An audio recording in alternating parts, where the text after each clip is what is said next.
design offers a practical way to understand how you are wired, to make decisions, use your energy, communicate, and navigate relationships. Rather than trying to fit into expectations or strategies that don't work for you, human design helps you recognize your inherent strengths and limits so you can live with more ease, confidence, and self-trust. It blends modern psychology, somatic body awareness, and ancient wisdom to reveal how your mind and body naturally operate. The human design system was channeled by Ra Uru Hu in 1987 in Ibiza off Spain. It is a combination of astrology, the I Ching, and the Kabbalah. Strategy and authority. There are 4 different primary aura types, which result in showing your strategy for making correct decisions and which part of your body provides authority for those decisions. The human design system posits that we have evolved from having 7 chakras to 9, which are referred to as centers in human design, and each represents a gland or more than one gland and a function within the body and the personality. Depending on the configuration of centers in a person's body graph, there are 4 types of auras. 70% of the population is a generator type with a defined sacral center. 9% are manifestors, which are non-energy beings. They do not have a defined sacral.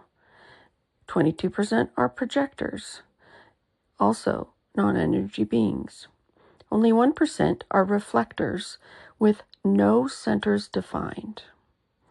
The generator has a 20-foot aura that picks up on energy from anyone within that circumference. The manifestor has a tight and repelling aura. The projector has a focused aura emanating from their G center into other people's aura. And the reflector has a sampling aura type.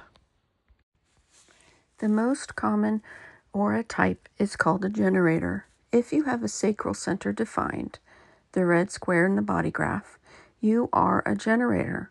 No matter what other centers you have defined, you are still a generator. About 70% of the population are generators. The sacral center is the most powerful motor, and generators are designed for work. The sacral center and the throat center are the only 2 centers that speak through sounds. The throat speaks through words, but the sacral speaks through primal sounds like uh-huh and uh-uh. This is the key to the generator's strategy. A subtype of generator is called the manifesting generator. If, in addition to having the sacral center defined, you have one of the 4 motors connected to the throat, directly or indirectly, then you are a manifesting generator. The other motors are the ego, the solar plexus, and the root. If generators and manifesting generators do not have their solar plexus defined, then their sacral is their authority. The generator strategy is to wait to respond. And the pure manifesting generator strategy is to wait to respond, plus inform others before acting. The pure generator with sacral authority uses the gut sounds uh-huh or uh-uh in response in the moment, which provides a yes-no body response. The pure manifesting generator uses that sacral authority to respond first, then inform, then act. If generators also have the solar plexus defined, then that becomes their authority. Emotional generators use the clarity over time from emotional wave created by their defined solar plexus, and thus should never make decisions in the moment. Emotional manifesting generators should wait through their emotional wave before committing as well. Projectors have at least 2 centers defined, but not the sacral center. In addition, they cannot have a motor connected to the throat, or they would be manifestors. They can have a non-motor center connected to the throat. In fact, it is possible to have 8 of the 9 centers defined and still be a projector. Projectors make up about 20% of the population. Projectors have the most variety in authority types. They can have emotional authority, or splenic authority, or ego-projected authority, or self-projected authority, or finally, be a mental projector. All projectors have the strategy of waiting for recognition and invitation before giving guidance or advice. The emotional authority is similar to the other types with emotional authority, where it involves wading through an emotional wave, and in this case, before accepting or acting on invitations. The splenic authority is similar to a manifestor having the splenic authority, which is the quiet moment-to-moment intuition, and the projector must listen before their mind interferes. Ego-projected authority is from the ego center, and correct invitations align with desires that you can say out loud confidently.